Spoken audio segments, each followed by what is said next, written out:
Dobar dan, drugari. U ovom videu ćemo posjetiti hotel New Yorker i sobu gde je Tesla živeo posljednjih 10 godina svog života.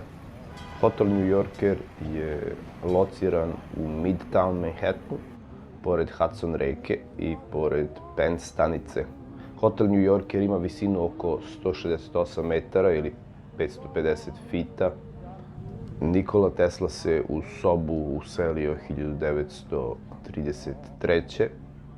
i tu je živeo 10 godina sve do njegove smrti 7. januara 1943. Soba u kojoj je živeo je imala dve prostorije. Kasnije su te dve prostorije pretvorene u dve različite sobe.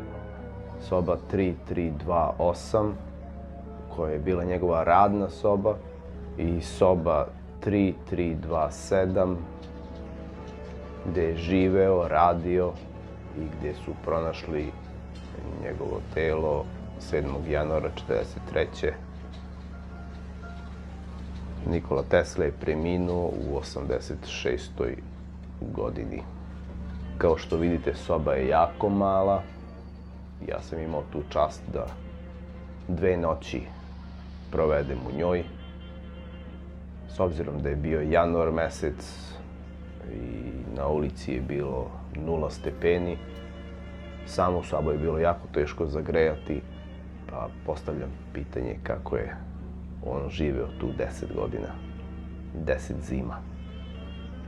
Uprkos svim dostignućima, Tesla je polako ušao u zaborav od 1906. godine, kada ga je JP Morgan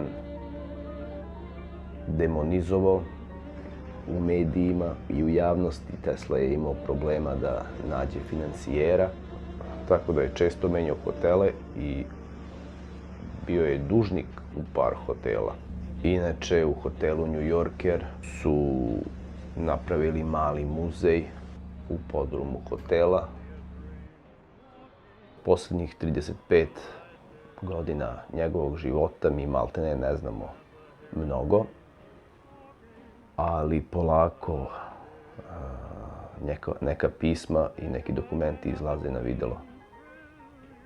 Tako da sada znamo da je Nikola Tesla zadnjih godina kontaktirao rusku vladu, kontaktirao britansku vojsku i američka vojska, FBI i OSS je imao velike interesovanja u Teslu.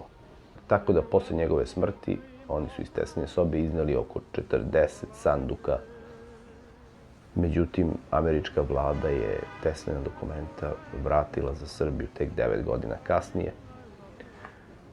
I sada ta dokumenta leže u muzeju Nikole Tesle u Beogradu.